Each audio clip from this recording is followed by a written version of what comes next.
A few days ago, my mom asked me a question. She said, "Son, is the world going to end soon?" And then I asked her, "Well, that's a fabulous question, but why do you ask?" And it turns out she's in Hong Kong right now. She had a colleague, or maybe it was a friend. The friend asked my mom whether the world's going to end soon, and the colleague isn't a Christian, and my mom is.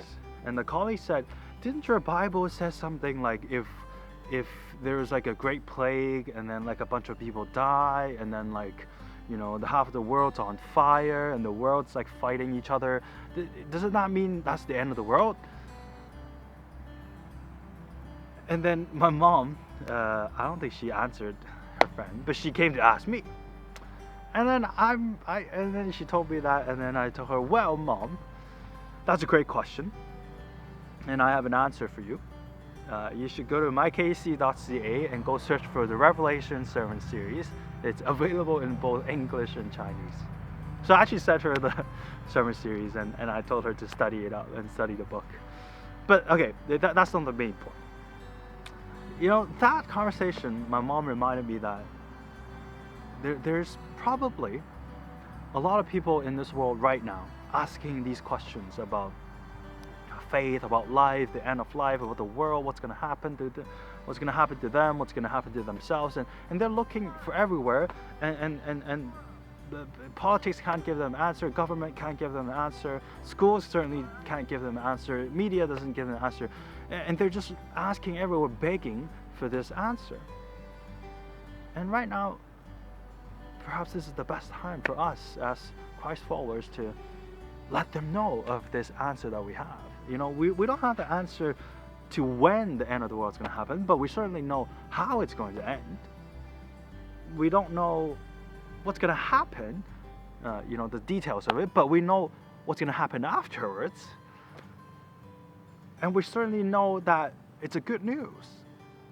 It's a good news, even though a lot of people may think that, you know, horrible things will happen, you know, but ultimately it's a good news. It's a good news. And I feel like at this time, I'm reminded that this is the time the church is to spread the gospel, be that messenger of the gospel, of that good news, and give the answer, that hopeful answer, that promising answer to those around us that don't know.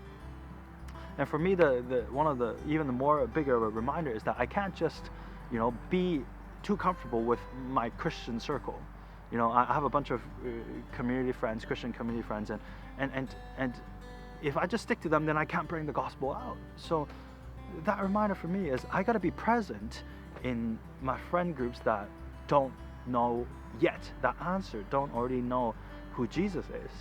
And so I ask you to consider the same thing during this time. There's going to be a lot of people around you, I think, that will ask these questions. And would you be present to them? Would you be present to your friend groups, especially those groups that don't already know the answer, don't know who Christ is? Would you make yourself present, maybe initiate that conversation first? You have all the rights right now to ask somebody how they're doing.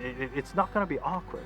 So ask them how they're doing, initiate that conversation, and see whether they need any sort of comfort, they need any sort of people walking alongside them, need anybody sort of listen them out. And I think those questions is just the beginning, because a lot of times the logical answer isn't what they look for. But emotionally, perhaps they have a need, they have something that's unsettled, or maybe spiritually, or maybe in terms of their life, they have something that can only be answered by Jesus Christ. And I think this is the perfect time for us to go outside of our comfort zone, go outside of the buildings. We don't even have a building anymore. To go outside of our known, comfortable circle group and reach out to those that we don't know yet. Reach out to those that don't know Christ yet and don't know the answer yet. So I bless you during this time to be the light and to be the hope and to be the truth, the messenger of the truth of the world.